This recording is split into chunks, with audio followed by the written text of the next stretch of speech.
continue bien sûr sur notre série de vidéos qu'on a consacrée aux filtres électroniques, bien sûr. Bien sûr, on penche cette fois sur cet article sur Wikipédia concernant les filtres passe-bande. Bien sûr, sur cet article, on définit bien sûr les filtres passe-bande, bien sûr, étant des montages électroniques opérant sur des fréquences, sur une bande de fréquences bien déterminée. Distingué par ces fréquences de coupure, bien sûr, qui fixent l'intervalle où le signal électrique doit passer, bien sûr. Ça, en grosso modo, pour le premier, paragraphe de l'article. Et puis, les filtres analogiques, bien sûr. Les filtres analogiques, bien sûr, ils disent ici qu'un filtre passe-bande, bien sûr, il est conçu ou bien à partir par des méthodes numériques, bien sûr, ou bien à travers le diagramme de Bode, ou bien à travers des analyses techniques et sur bien sûr les tensions électriques et les signaux électriques traversant ces filtres, bien sûr. Puis ici, on passe bien sûr sur la représentation mathématique d'un filtre passe-bande en général de deuxième ordre. Il s'écrit sous la forme de H de J oméga égale A0, bien sûr le gain statique, sur 1 plus J fois Q facteur de X moins 1 sur X. Et bien sûr, c'est ce qui donne accès bien sûr aux fréquences de coupure, bien sûr, en factorisant et en utilisant les relations que vous voyez, bien sûr. Puis la bande passante.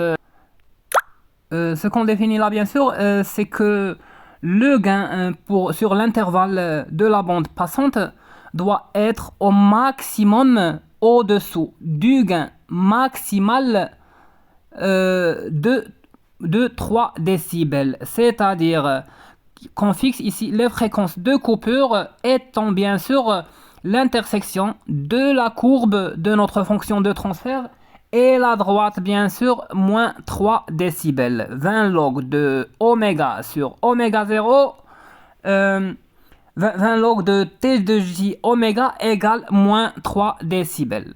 Pour un gain statique nul, bien sûr, et égal à G max moins 3 décibels pour le cas général. Avant de terminer, on donne quand même un exemple de filtre passe-bande qu'on va présenter sur ce petit entrecrochet. Donc dans le cadre de notre série de vidéos qu'on a consacrée bien sûr aux filtres électroniques, il reste à présenter bien sûr l'établissement de la fonction de transfert pour un filtre passe-bande et un filtre rejecteur de bande. Bien sûr, ce circuit RLC, bien sûr, il fait l'affaire, bien sûr, qui est utilisé parfois en tant que rejecteur de bande et parfois aussi en tant que passe-bande, bien sûr. La fonction de transfert, c'est égal bien sûr à h de j oméga égale US sur UE. L'établissement de cette fonction de transfert, on va le présenter peut-être plus tard sur nos vidéos. Il est à faire noter que les filtres rejecteurs de bande, bien sûr, et les filtres passe-bande, ils sont distingués. Bien sûr, il y a deux caractéristiques essentielles et deux grandeurs physiques essentielles qui les caractérisent. Bien sûr, c'est la fréquence de coupure 1 et la fréquence de coupure 2, bien sûr. Ils ont deux fréquences de coupure et bien sûr, suivant ce circuit, suivant son calibrage, bien sûr, il fait parfois passe-bande et parfois rejecteur de bande. Et bien sûr, comme on a précisé, on va présenter plus tard peut-être bien l'établissement de sa fonction de transfert. Le calcul est simple en utilisant la loi des mailles, en combinant un peu les relations sur les deux mailles. C'était bien sûr Électronique et Application et c'était avec vous l'ingénieur Oussama à la traduction. C'était votre rejecteur de bande et votre passe-bande aussi, bien sûr.